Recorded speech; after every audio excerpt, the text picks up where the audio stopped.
Greetings, fellow gorehounds, and welcome back to a Blood Splattered vlog. I'm the Horror Guru. And I'm Count Jackula. And if you're wondering, whoa, why the hell are we doing a Joker vlog, like, in the middle of 2020 instead of last year? Well, that's because when I saw the movie back in October, shit got really busy, so I never really got around to recording a vlog, and Jack didn't see the movie because shit got busy for him, too. Yeah. And he recently was able to get a copy of it and watch it, and so since he watched it, I was like, why? I never did a vlog. Why not record one now? Like, yeah. Makes sense to me.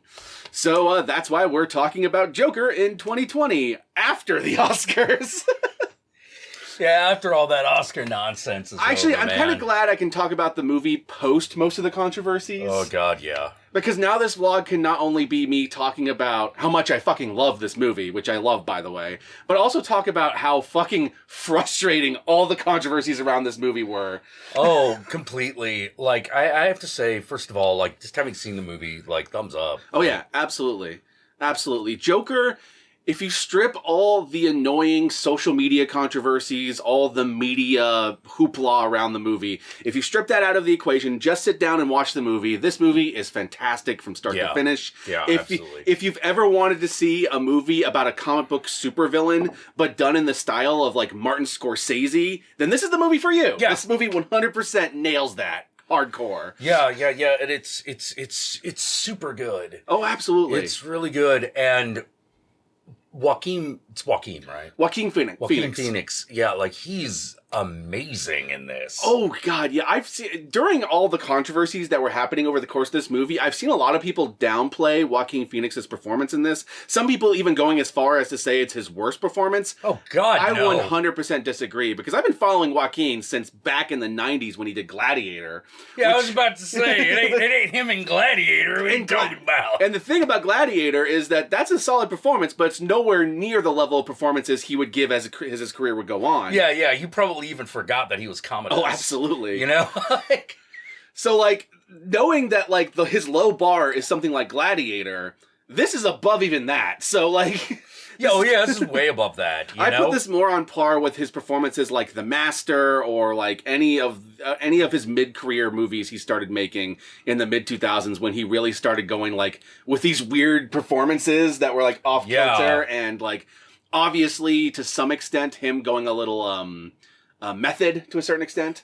But not like Jared Leto. I haven't heard much about him, like, abusing people in the method state. I have heard that during the production of this movie, he was really testy on set, but having seen some of the footage of that, it seemed to be mostly, like, people giving him shit while he was trying to stay in the moment. And so he would, like, get upset. So, I don't know, maybe... Also, he's playing a very mentally agitated character. So he's got to be in that state. So I don't know. If there's more stories from other movies that I haven't heard, then fair enough, but I didn't see enough evidence to say that he pulled a Leto when he made this movie. So. No, not at all. No, nothing like that. But, like, his performance on screen, in my opinion, is one of his best performances. Like, he not only embodies this unique version of the Joker that we haven't seen before. Like, it's not Heath Ledger's Joker. It's not Nicholson. It's not Leto. It's not even Mark Hamill. It is his own thing. But still, by the end of it, feels like a version of the Joker, you know? Yeah. And it's very... Well, when you get to, like, the end... Mm-hmm. Because spoiler, at the end of the movie, he becomes a Joker. Big spoilers. Big spoilers. Yeah. Oh, also another spoiler: Batman's parents die. Just spoilers. Yeah, but we'll get to the actual spoilers in a minute. But I find it really funny that people have been treating stuff like that like spoilers. I'm like, really? Like, yeah. That's. Oh, by the way, Superman comes from Krypton. Yeah, exactly. The Green Lantern is also green. Like, we're not telling you now how Wonder Woman is female. Yeah. We're not telling you how some of these events happen because that's where the spoilers are. But that's the spoiler stuff. But I think by the end of the movie, both we're witnessing the rise of the rebirth of both the Joker and Batman. Yeah, their simultaneous origin. Absolutely, and done in a way that we haven't seen anyone try before. Like this isn't the Killing Joke. Like, but it takes elements from the Killing Joke, and I liked the little nods to it. Like, one of the things I really enjoyed about this movie is that Joker is so crazy going into this movie that he hallucinates a lot of stuff. So you're not sure what's real and what's not. And so it kind of leaves a little bit of like a multiple choice origin for him. Yeah. While still having some things be pretty concrete. Yes. Yeah, there are a lot of concrete things. One of the things the movie talks about is the treatment of the underclass, including the mentally ill. Oh, absolutely. And it reminds me a whole hell of a lot of Reagan era fucking shit, which is where when the movie is set, actually. Oh, yeah. It's set in like a pseudo 70s, pseudo New York, even though it's Gotham. Late 70s, early 80s Gotham. That's very obviously supposed to be like New York. Yeah, it obviously modeled after like early Scorsese films, like Taxi Driver, King of Comedy, and stuff like that. There's even a little bit of Network in this movie, which is really interesting. Oh, yeah. The movie pretty much it begins and almost ends the way Network does. Exactly. Almost. Which is interesting because I think the only video review of the movie I've seen that mentioned Network was Wisecrack of all people, and no one else seemed to pick up on that. Everyone else picked up on the Scorsese stuff because that's the stuff that was in the promotion for the movie. Yeah, because it starts with television chatter and then... Well, we'll get to that. We'll get to that. If you've seen the trailer, you know that there's like a pseudo-revolution that's started by Joker's actions, which is very similar to Network, how he inadvertently creates this huge revolution. Yeah, there is definitely, with the exception being that, unlike the guy from Network, the Joker is somewhat anonymous. Yep. You know, and I mean that in both the sense of no one really knows who he is, and they do the anonymous V for Vendetta mask thing with a clown mask. Well, because they obviously modeled the revolution off of a way more violent version of Occupy Wall Street. Oh, yeah. Like an extremely violent version. It's what if Occupy Wall Street was largely done by people who lived in the ghettos as opposed to, like, college students. Occupy Wall Street by way of the French Revolution? Yeah, absolutely. You know? That's to me the big irony of this movie, because... if you have not followed any of the controversy surrounding this movie, let me break down at least my perspective of what's gone down. So, before the movie came out, the trailer and all the information about the fact that it's a Joker origin story done in the style of Taxi Driver, that all came out, and a bunch of people on social media got in outrage over this because they felt like this could be the textbook definition of making a school shooter movie as a hero. Yeah, which was really weird because I was like, I don't get the impression that's what the movie is at all. I could see how they could interpret it that way, but what annoyed me was that it's obviously a villain's story, not a hero's story. Yeah, it's watching the bad guy. Exactly. We're know? watching the rise of the villain. Let me guess. You thought Taxi Driver was glorifying Robert De Niro's character too, didn't you? Now, in their defense, I will say this. Taxi Driver did famously inspire one, I think, was it the shooter of Reagan? Yeah, it was Reagan shooter. Reagan shooter. Yeah. Did famously inspire one shooting. So I could see why they were worried that this was going to cause something like that, but as more and more stuff for the movie came out, it started painting a different picture of what the movie actually was for me. Yeah. So that became less of an issue. But the media picked up on that social media outrage and then started amplifying it for their own means to get page clicks, to get like video clicks, advertising dollars, you know. And what happened once that happened was the movie started doing what happened when Ghostbusters 2016 happened, where people online were splitting down political lines before the movies even come out. Yeah, and it was at least as virulent as when it happened for the Star Wars trilogy. Oh, yeah. You know, this has been happening with a lot of movies coming out, but some movies, like, it dies down eventually, but for this movie, it led all the way up to the Oscars. It just kept going, and holy crap. So that is basically what set the stage for this. So you had a whole bunch of like right-wing leaning people that were adopting the movie because left-leaning people were shitting on it before it came out. And then the great irony for me was that when the movie finally came out, it turns out when you actually watch the movie, it has a really extreme, almost left-wing anarchist message by the Oh, end yeah, of it. yeah, it really does. Like, the irony is that ultimately the movie is about social justice. Yeah, irony. You Now, know? that doesn't mean that political divide ended. What that meant is that you had a whole lot of right-leaning people that were co-opting the movie for their own means and kind of misinterpreting the movie. Deliberately misinterpreting the movie. And a whole bunch of left-leaning people who were shitting on the movie even after having seen it, completely misinterpreting it. Yeah. Anyone who hated this movie is bringing something else to the table. But what I did notice was that a lot more of the actual real-life left-leaning anarchist people were actually seeing what the movie was about. Yeah.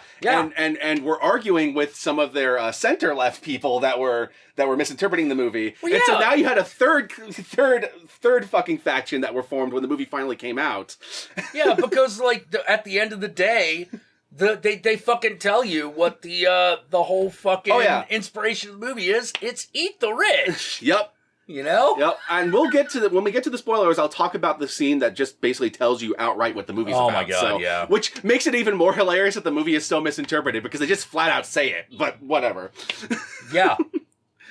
So absolutely. So that for any movie, even Ghostbusters 2016, like once the movie's out, that should have died down. But what then ended up happening was because the movie was so damn good, like the cinematography is fucking gorgeous. Everything is top notch. There's so many small little details. Like we'll get into like how much I love the imagery of the depressing ascents versus the happy descents. Oh yeah, that was beautifully done. Stuff like that. And Joaquin Phoenix's performance is just as good as fucking Heath Ledger's and definitely award worthy. Oh yeah.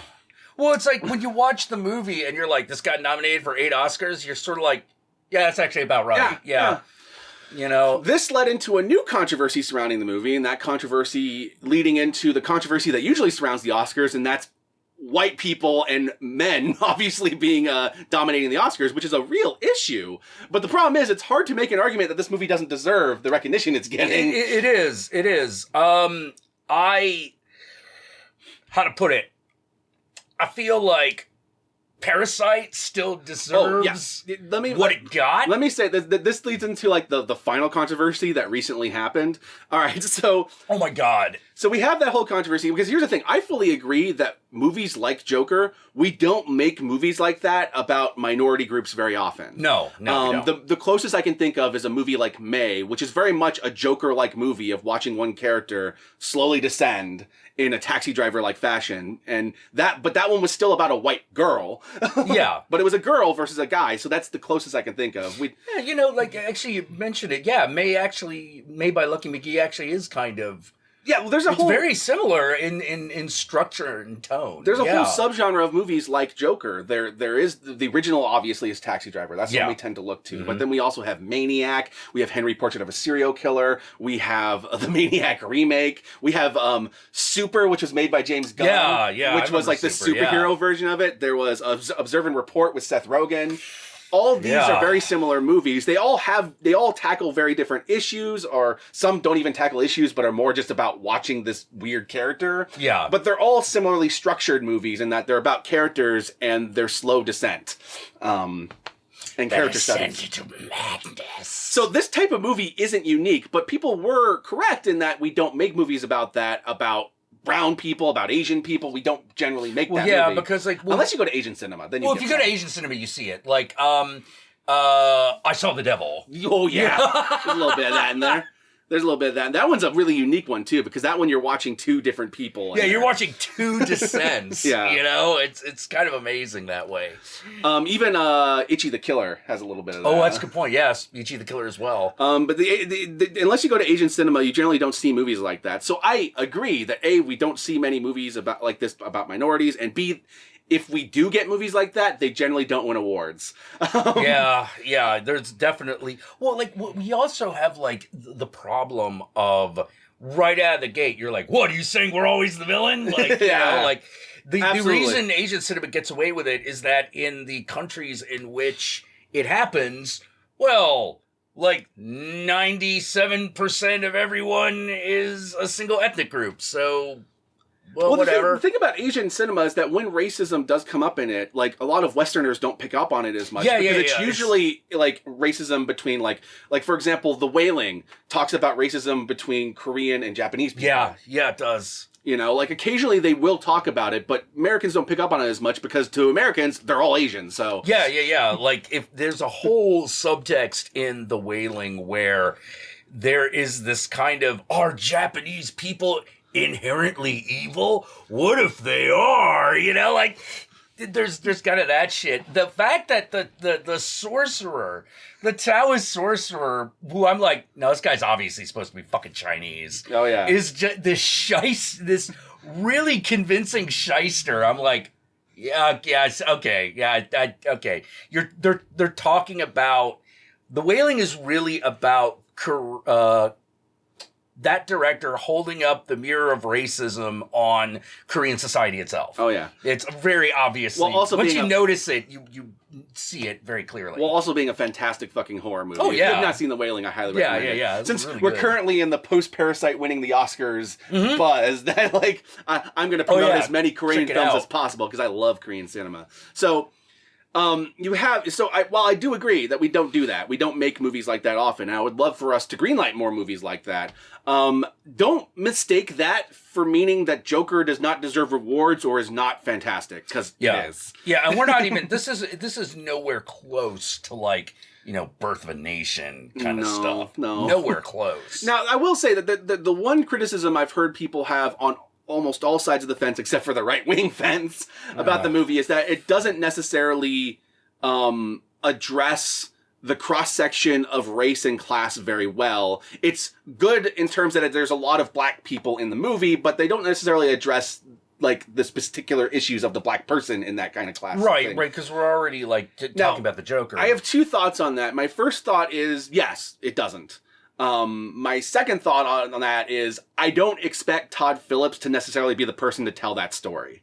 Like if you want movies that tackle that more well, you want Do the Right Thing, you want Sorry to Bother You, you want Us or Get Out. You want movies like that. Those movies tackle that issue very well. Yeah. I don't expect the guy who made The Hangover to get that nuance. It's not his thing. Now, the thing is that I understand why people were frustrated, but at the same time, the movie is so beautiful. It's sublime. So I'm like, I can't say it doesn't deserve its accolades. Absolutely. I will call bullshit on one thing, though.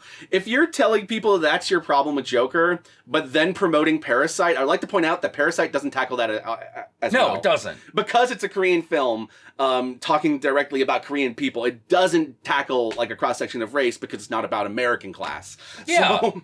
Yeah, because in America is the one where race and class are really intertwined. A lot of the rest of the world doesn't really work that way. One factor in the controversy that I did forget to bring up earlier, though, is that what happened leading up to the release of the movie, as well as everything, that kind of amplified everything, was that reporters started asking Todd Phillips why he was making a movie that was going to inspire a school shooter. Like, they were framing the questions in that way. That is so fucked up. And so what that led to was Todd Phillips eventually getting fed up and going on a rant about PC culture online, like destroying art and cinema. And I disagree with him on that, but I do understand his frustration that led to that rant. Well, I think the view is very different when you're dealing with, like, actual media and journalists who are trying to get a response out of you so that they can get a little hay for themselves. One of the things I do when there's a big controversy around a celebrity or something, and it's centered around some answer they gave in an interview, is I check to see what question they were asked first.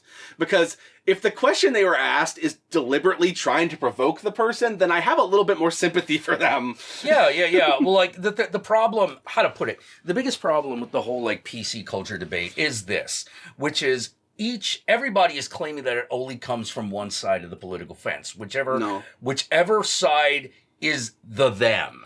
Yeah. And the reality is it is used for both, and I'm just going to say it, the right wing wields it much more brutally. Oh God, yeah. It's just not called PC culture when they do it. No, it's not. They'll call it something like they'll call it morality. They'll call it whatever. They'll frame something around it. Oh, they'll call it owning the libs too. They'll do that too. Yeah, you know, like it's completely fucked up. Well, like watching what happens when a movie like Birds of Prey comes out, and then they'll make all their videos talking about like, oh, all the men in this movie are evil, but all the women in the movie are good. What are you trying to say, movie? And I'm like, wait, I thought you argued that when feminists make those arguments towards movies that do that to women, that they're full of shit. Why are you making the same argument? Why aren't you full of shit right here? Aren't you going to be a little consistent on this? But whatever. Well, yeah, like also like you could tell the Birds of Prey got swept up in the lot of the Joker animosity. Oh yeah, well that leads to doubly upsetting because the animosity was completely undeserved. That leads to the most recent controversy surrounding the Joker is that post Oscars, a whole bunch of people lost their shit because well, technically, a bunch of neckbeards on YouTube lost their shit. I probably shouldn't say a whole bunch of people because it's probably a small minority. Yeah, yeah. And a couple some people named after coins and stuff. And a couple of them went on angry rants about Joker not winning the Oscars and that Parasite won the Oscars. And this is hilarious because they went on huge rants about like, oh, how dare this movie win the Oscars? Who in America gives a shit about this movie? The Joker's talking about things that are actually important, like class struggle and the oligarchy. And I'm sitting there going like, you mean that thing that Parasite's also about? Parasite's more about that. I'm going to say this right here. I love Joker. I think it's phenomenal. I think Joaquin Phoenix deserved his Oscar. I think the woman who won her score deserved her Oscar. Oh God, yeah. I would even, if it didn't win, but if it had won cinematography, I would also have made an argument for that. However, Parasite deserved that Best Picture win because that movie is perfection. I love that movie. Yeah, what can you say? But it's hilarious to me that both movies are essentially talking about very similar things. They have different angles on it, and they're talking about it from two different countries' point of view, but both movies are essentially talking about the struggle between the rich and the poor. Yeah. So arguing that that's the reason why Joker should have won is kind of hilarious because it shows you didn't actually watch Parasite. Well, it's like Parasite is more families. It's two families as opposed to one guy against a society. Yep, absolutely. You know. It's two families trying to struggle in it, and what I love about the title of that movie is that you're sitting there going like, oh, from different perspectives in the movie, they're all parasites. Yeah, all of them. Yeah. The rich people, the poor people, they're all parasites, and the reason why they're parasites is because the system is designed for them to be parasitical. Yeah, and I was just like, that's kind of brilliant. Anyway, that's Parasite, a phenomenal movie that I highly recommend and totally deserved his Oscar win. But then after that, Birds of Prey came out, and a whole bunch of people started that love the fuck out of Joker started complaining about the SJW agenda of Birds of Prey, because Birds of Prey features a team entirely composed of women, which Birds of Prey has always been a team entirely composed of women. So even when they did that shitty that's from the comics television show, and it is a team that is composed not just of white people, but people of ethnic minorities as well, including Hispanic people, and so that controversy happened, and I'm sitting there going like, wait, hold on. If you are mad at this movie for its SJW agenda, SJW meaning social justice warrior, referring to the people in the early 2010s that got really overzealous about social justice online and became admittedly fucking annoying about it. Well, yeah.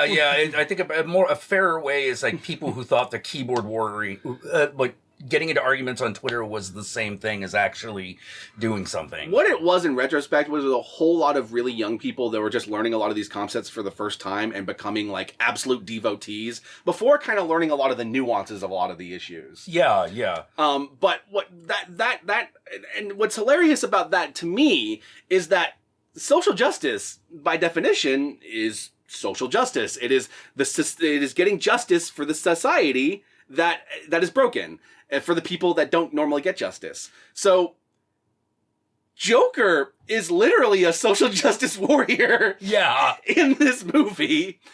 Joker itself is about social justice. It's about the system not taking care of the mentally ill and the poor and resulting in by the end of it, a huge fucking class revolt against the rich people that have been soaking up all the fucking power. It's essentially the 1% soaking up everything and the 99% revolting up. That's what the movie ultimately is.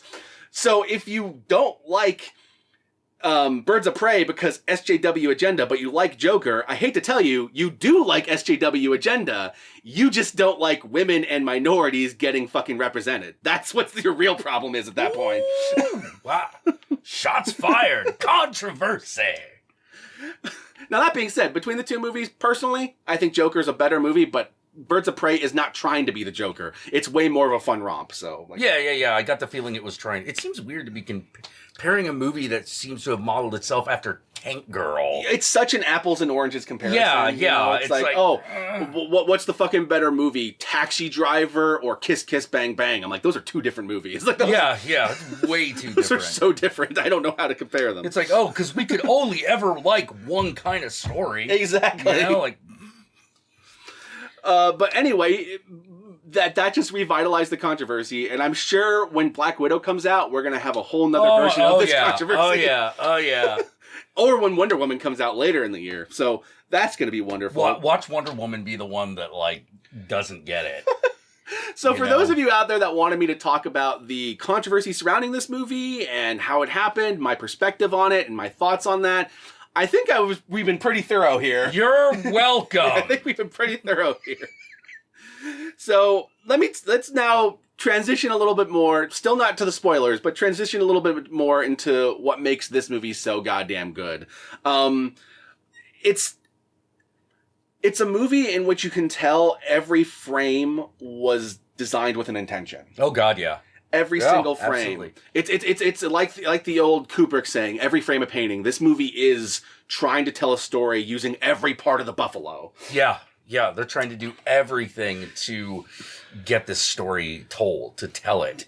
It's fantastic. All the little details, like one of the things I mentioned earlier was that I love that the movie constantly depicts these depressing ascents with that are contrasted with these very happy descents. Yeah. Obviously mirroring Arthur Fleck, the Joker's mental state throughout the movie. Yeah. And examples of that are at the beginning of the movie, we see a lot of footage of him climbing up to his apartment building. But it's sad music. Yeah. It looks really going great. Up into elevators and going up and being very sad and there's a point in which he goes to do his first stand-up performance in front of a thing, and he's going through this really dark tunnel and up these stairs and up into the terrifying crowd.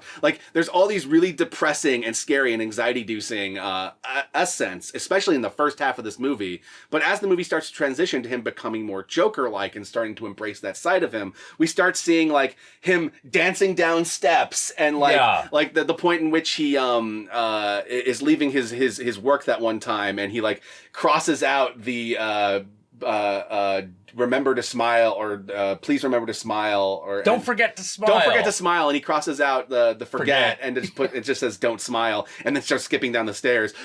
Those are small little details, just the way the character carries himself going upstairs versus downstairs, but it speaks so much to the character's journey in the movie. And that's just one detail. This movie's filled with that stuff. Yeah, they're all over the place. Absolutely. One of the other things that's very interesting is when we do these weird transitions into his internal world. Mm-hmm. And it's interesting because we're kind of watching him watch himself. Yeah. And you could see the interesting way that he does it. He frames things through the way a television. Yeah. Because that's kind of how he sees the world. He clocks in, does his job, clocks out, goes home, takes care of his mentally disturbed mom. Yeah. and then watches television until he goes to sleep, and that's his day. Yeah. Rinse, repeat. And so a lot of his dreams and his fantasies are framed through the lens of the television, which hence is how network kind of comes in. But television in and of itself kind of has its own little slant that's kind of designed to keep propping up the system and stuff like that. So by the end of the movie, television becomes more than just his fantasy. It's the all-consuming eye. It's the gigantic framing device. Which speaks to the whole class struggle in the movie, because you have all these really poor people watching people live these fantastic lives on TV. And that's even juxtaposed later, where we see a whole bunch of rich people watching a movie about poor people while there's protests happening outside. Yeah, holy crap! And then, like, the movie about the poor person is a comedy about the poor person. It's Charlie Chaplin's Modern Living. Yeah, and they're laughing at the poor person's struggle on the screen while everyone outside is fucking cheering, while poor people are going to their dingy fucking apartments and watching rich people on TV. Yeah, I love that juxtaposition. I thought that was perfect. it was. And it's not sympathetic to rich people at all. Oh no! Like, as much as the other thing is that as much as a lot of people like to criticize this movie for racial things, here comes the fit kid. The movie makes it very clear that the poor class is way more diverse racially than the rich class. The rich class, in the poor class, when he's walking around his neighborhood, it's very diverse. There's black people, there's Hispanic people, there's Asian people. But when he goes to the rich neighborhood, for example, when he goes to the club to do his performance, it's all white faces. It's all white people in business suits. Yeah, and when you get to the rich areas, it's bright. It's bright, and almost everyone is male. Yep. You know, like that's another detail. Yeah, that was another detail. Like, I fucking caught that. You know, how to put it? Like, what's this upper class that's destroying everybody else? It's old white guys. Yeah. And to the extent that Todd Phillips could talk about this, I think that's probably the best way he could have handled it, because I've seen Hangover. And I love the Hangover movies, but in terms of, like, racial representation, he's not necessarily the guy you should go to.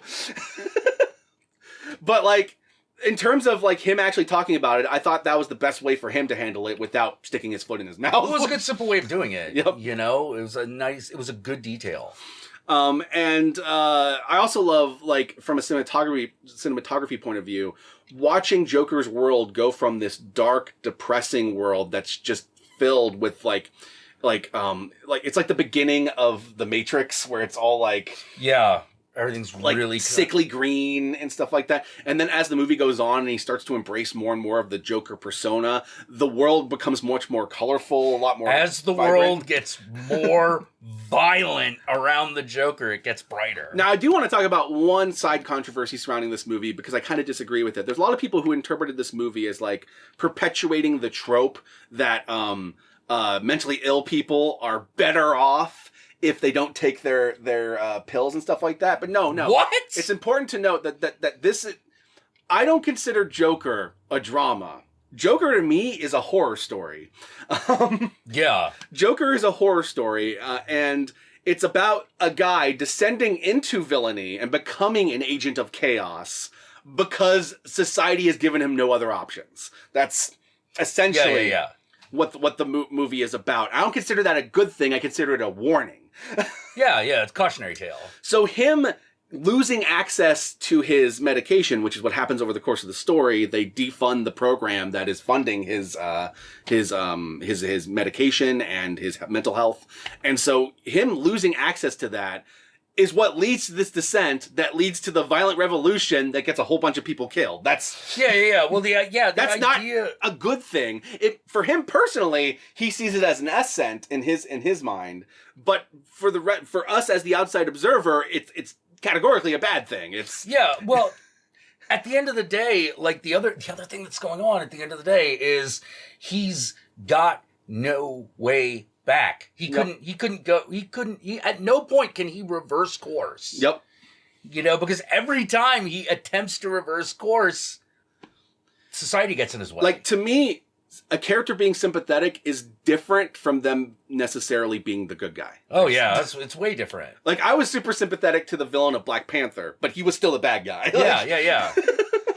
You know, the guy who's gonna kill everybody.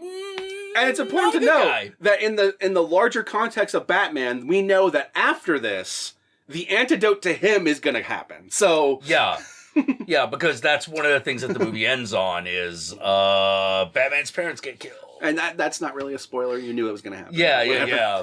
Anyway, so, like, I think that this movie is beautiful from start to finish. And I think we're kind of running out of things to talk about without going into direct spoilers. So I can't imagine you haven't seen this movie yet. It was a huge box office success, and it fucking won Oscars, so I can't imagine you haven't seen it yet. But if you have not, if you've been one of those people on the fence because of the controversies, know that it is a good movie. If you like movies like Taxi Driver, like Maniac, like May, Super, Observe and Report, if those kind of movies are your bag, then you absolutely should see this movie.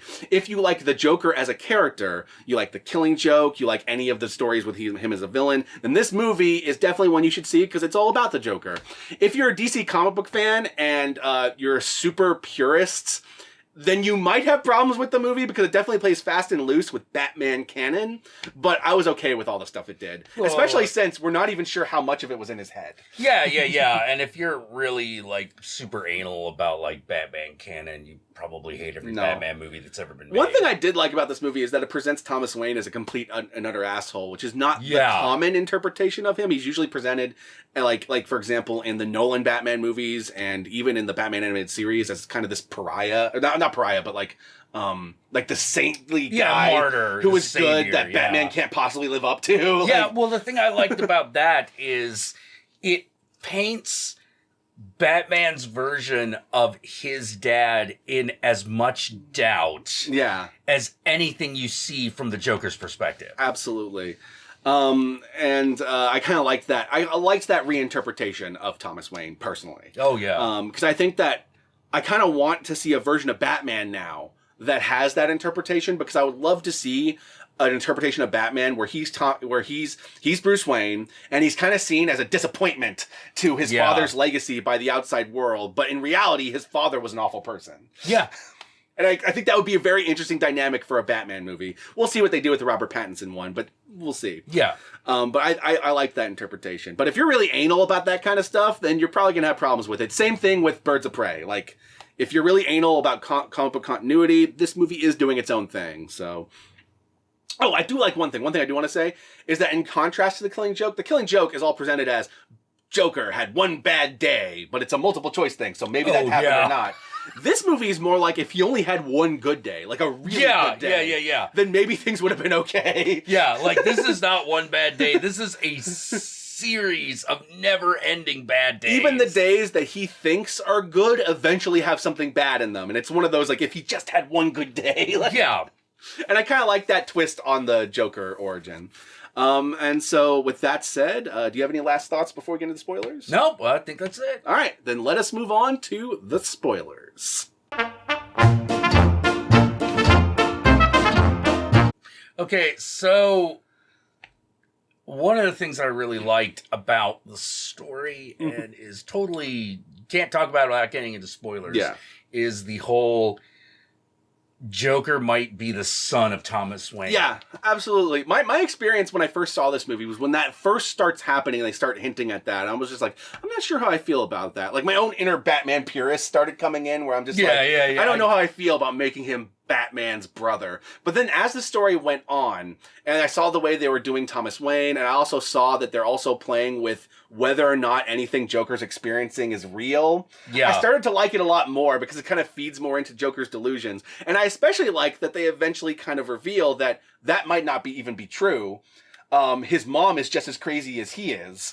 Yeah. So she could have completely have made up the scenario where he's the son and that he was adopted. He even finds papers that proves he's adopted, but that doesn't necessarily prove anything because we know that she was crazy, so how the fuck did she get that adoption paper? Yeah, how'd she get that adoption paper? At that point, doesn't it make more sense that maybe Thomas Wayne fucking had that all done? Yeah, and Thomas Wayne totally is the kind of guy who could have forged a whole bunch of documents. And easy. Whatever. Yeah, he's running for mayor in this movie. And I like that it's left a little gray because of how crazy he and his mom is, what actually went down there and whether he actually is.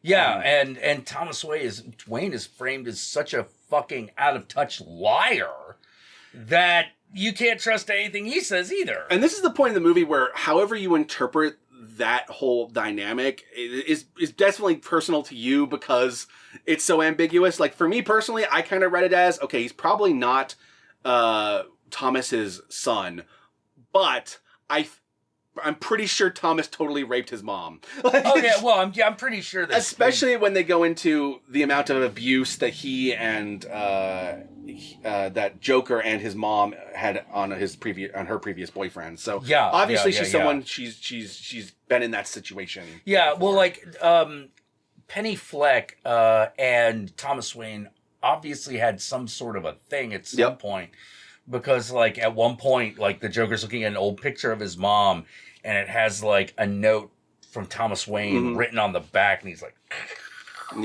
crumbling it because he's mad. So I like that ambiguity there. Like if you were gonna do anything and make it ambiguous, that stuff I love, because it makes Joker's motivation interestingly complex. Yeah. And also it goes thematically with the movie, because throughout the movie he has his mom, but he's kind of forced to be the man of the house because his mom also mentally ill and not able to take care of herself at this point in her life, especially how old she is. So he is constantly seeking father figures throughout the story.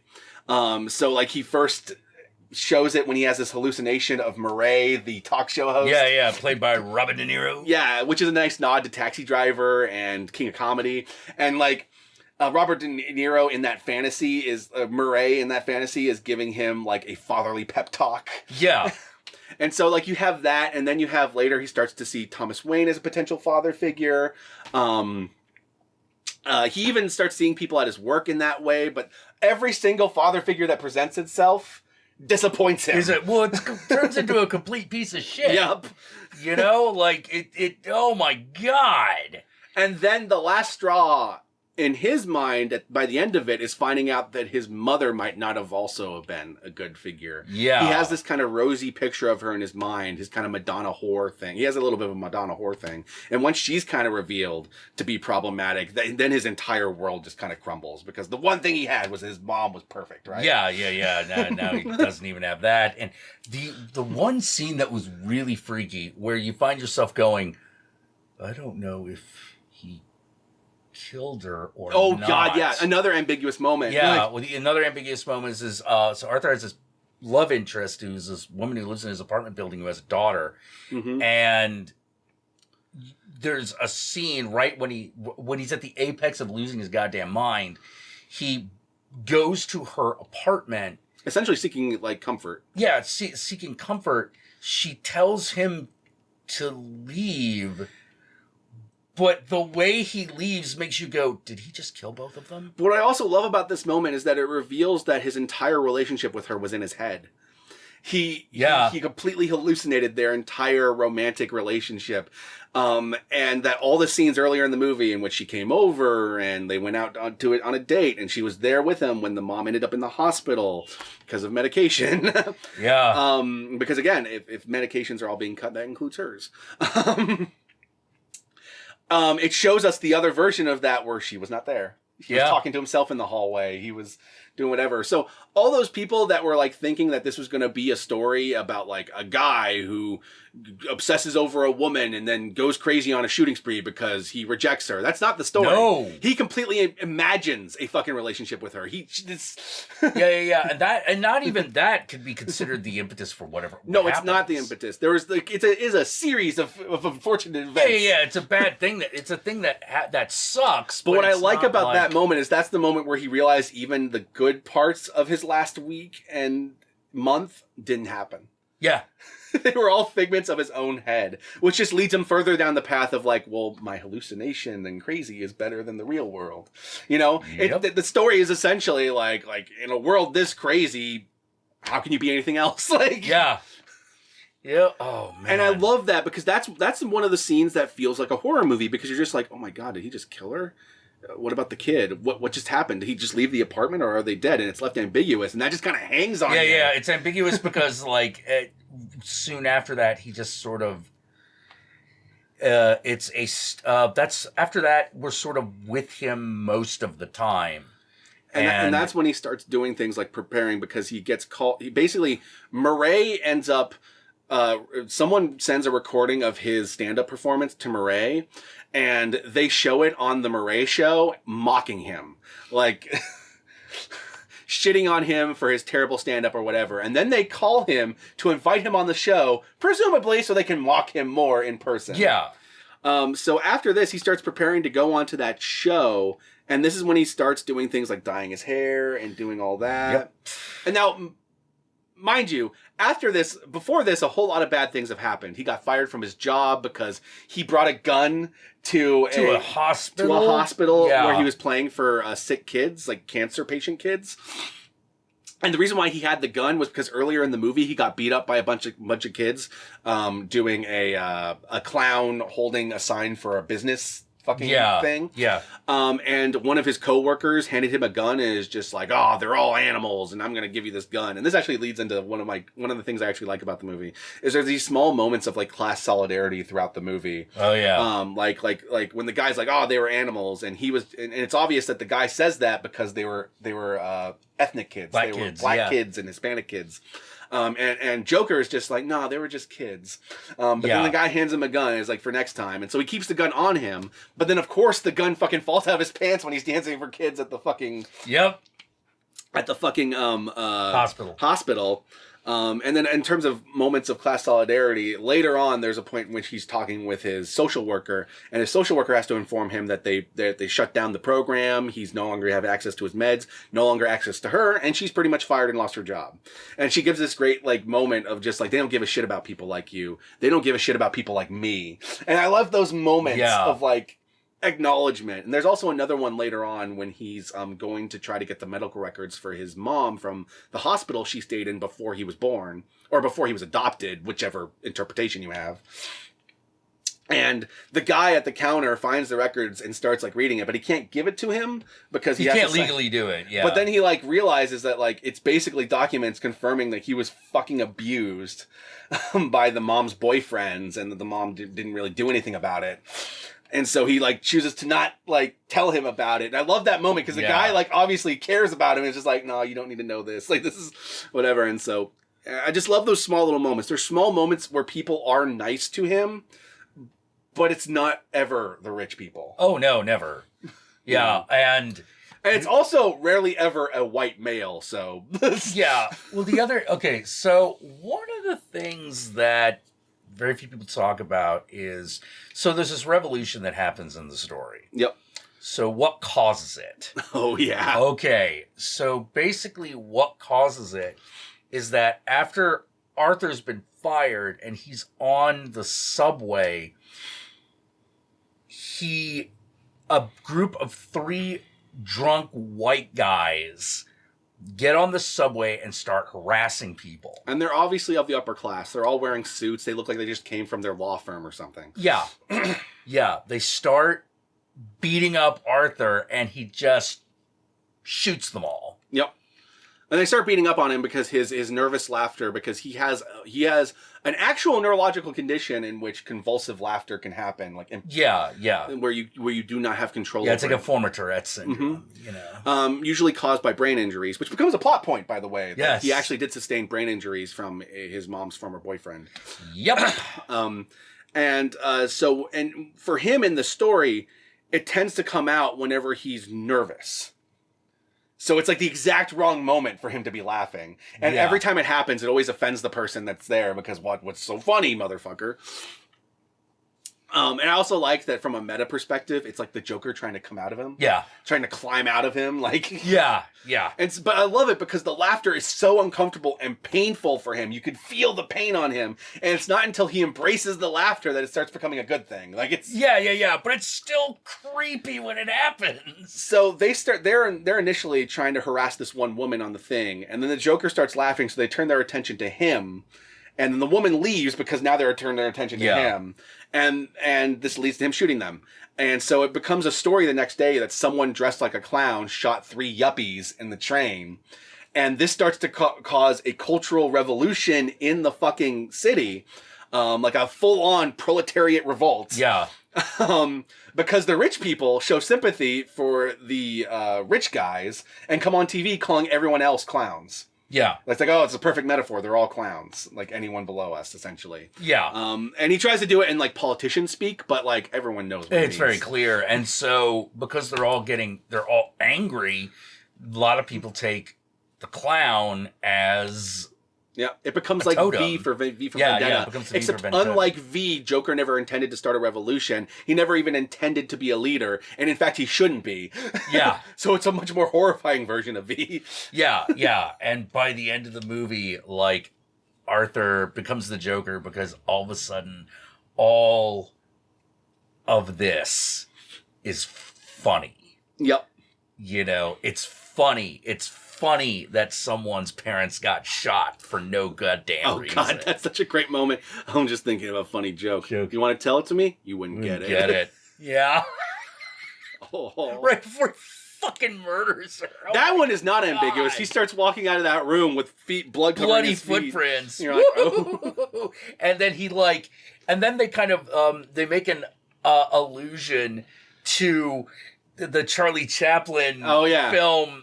Yep. By doing this slapstick thing at the end. Well, I love that. But it's all about it's a bloody murder. That's a good example of like using every part of the Buffalo. Even him going to that fucking rich theater to try to track down Thomas Wayne to tell him that he's his kid. And seeing Charlie Chaplin on screen ends up feeding into his persona as the Joker later. Yeah. Like, Joker becomes an amalgamation of the laugh that he can't control, the version of a comedian that he wants to be, combined with Charlie Chaplin. Yeah. Oh, my God. Movie. I also love the detail that anytime he's trying to calm himself down, he does some sort of dance, and the dance slowly evolves into becoming the more Joker-like movements. Yeah. It starts out as just like basic Tai Chi, and then by the end of it, he's like a little bit more. Exactly. There's a lot of small details. And here's the thing. If you do not understand this movie, if you're one of those people in the center left or the right, or even the people that are like anarchist leaning and don't understand what this movie is about, they spell it out for you in the final act. Oh, yeah. There's the climax of this movie is Joker going on to Murray and essentially arguing with Murray over the state of the city, over himself, over the fact that Murray made fun of him, and all that stuff. And this leads to the line that is the entire thesis of the movie. And I can't believe people don't see it as the thesis, because the whole movie backs it up. It's the movie itself has a violent punchline. Yeah, where he tells Murray his final joke on the show, and the joke is, what happens when you cross a mentally ill loner in a society that abandons him and treats him like trash? Well, you get what you deserve, and then shoots him in the head. And that's the thesis of the movie. The thesis of the movie is that a society, a system that keeps beating people down like this is eventually going to lead to a violent revolt.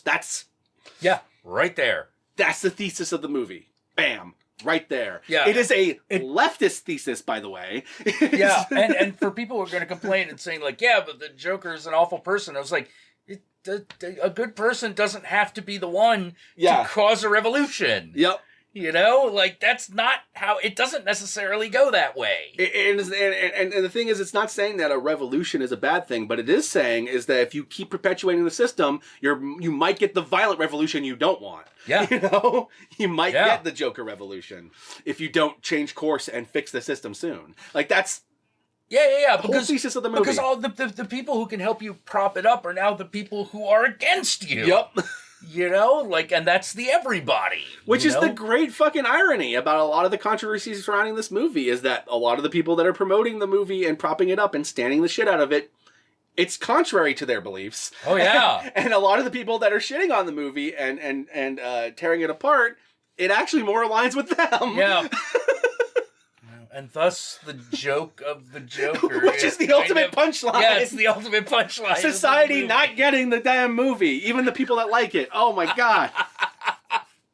So needless to say, I fucking love the Joker. I think this movie is Todd Phillips' masterpiece. I doubt.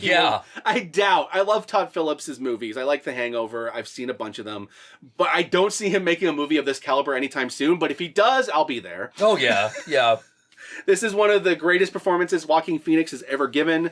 I fucking adore the cinematography. I loved how the script is so tight and everything all comes together.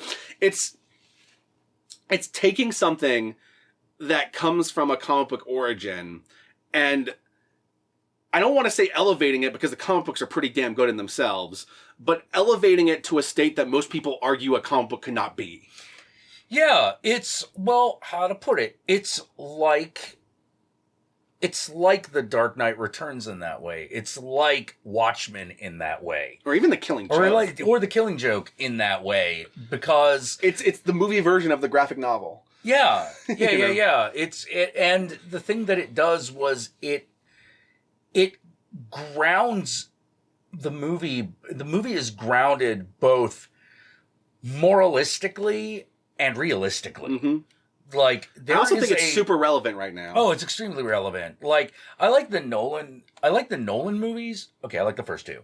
I really like the third one is a mess. Yeah, there's things I really like about it, but when you think about it afterwards, there's a lot of holes. Yeah, a lot of problems. But this, how to put it? If the Nolan Batman movies were just too idealistic, ironically. Well, the funny thing about the Nolan movies is that from a political perspective, they were way more of a centrist story, you know? Yeah. Like, there's even like a low-key justification for the war on terror in those movies. Like, yeah. You know? Yep. And the surveillance state. So, like, I love those movies. Don't get me wrong, but those movies are way more center in that regard. Yeah. Like this movie goes full on leftist on you, and you're like, "Whoa! I did not expect that from a comic book movie." Yeah. Like, well, especially not in this way. No, especially not from Todd Phillips, who definitely strikes me as way more of a center person when you hear him talk. But oh yeah. But I mean, like, hey, who doesn't want to eat the rich? Oh yeah, who don't?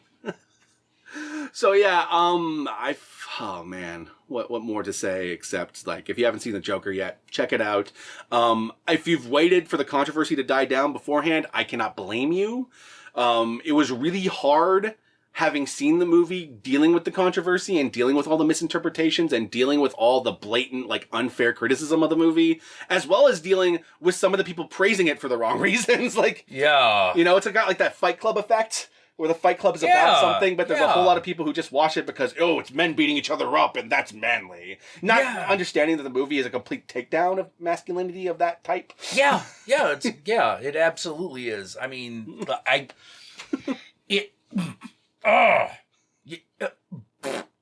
God damn it, fucking Tyler Durden could be the Joker. In fact, like, I'm pretty sure part of that was the idea.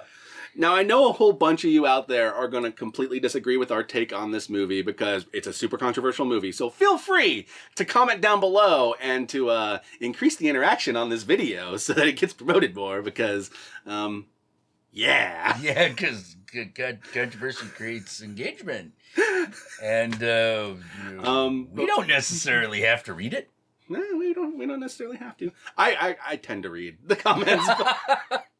I tend to read the comments, and sometimes we get some really hilarious ones. Like on my Birds of Prey one, we got a weird comment from some guy who was like I guess he was like a Trump supporter or something, because he kept bringing up Trump and stuff, and I'm sitting there going like, we didn't bring up Trump once, I think.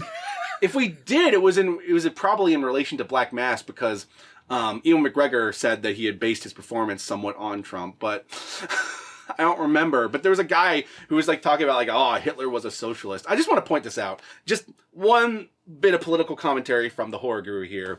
I find it amusing when alt-right people online frame Hitler as a socialist because, oh, he was a national socialist. Never mind the fact that he co-opted that name deliberately to mislead people.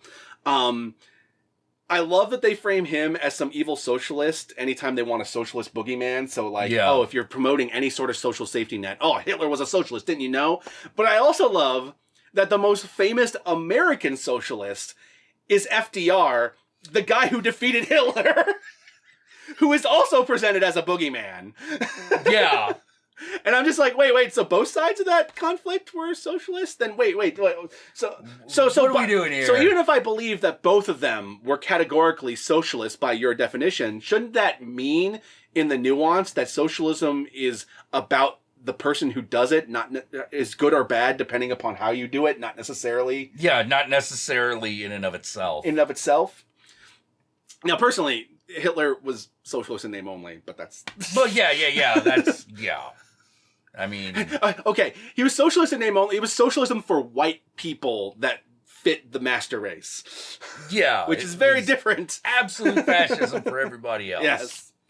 Anyway, with that all said, and with me causing probably one hell of a shitstorm in the comment section, where can they find you, Count Jackula? Oh, well, you can find me on Twitch TV. I stream every Wednesday at 6 p.m. Pacific Standard Time, and again on Sunday, 9 p.m. Pacific Standard Time. We talk about all sorts of groovy things like the devil and whatever we just happen to want to kibitz about. Like right now, we seem to be on a role-playing game kick. Oh, yeah. And, love to see you there. You should follow me on Twitch because I also stream randomly during the week. And you can follow me on Twitter, which is, count_Jackula. Also your Instagram. And I have an Instagram, which is Satanic Jackula, although I've been letting that go to the wayside. It comes and goes. Yeah, it comes and goes. I'll post like 50 times in one day, and then 3 days is nothing. It's just we're bad at the social media. Well, yeah. It's kind of by design because I tend to find, for me personally, social media, too much of it really depresses me. But if I'm not on it and I'm just also like isolating myself and not doing anything, that depresses me too. It's a balancing act. So if I'm not going out and socializing with people like in real life, then I find myself on social media a lot. And so it's a vicious cycle. It's a vicious cycle. All I'm saying is you got to find what makes you happy. Anyway, y'all know me. I'm the Horror Guru. You can find me at the Horror Guru on Twitter, on Twitch, on Facebook. Just look up the Horror Guru or Blood Splattered Cinema, and I'll be there. Don't forget to like, comment, and subscribe to this video. As if any of you are not going to comment on this video because, oh God, I'm terrified.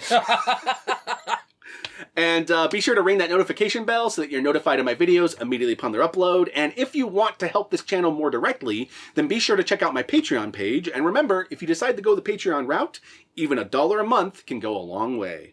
And with all that said, my fellow gorehounds, I'm probably going to go try to find a movie that's from this year to talk about. And we'll catch y'all later.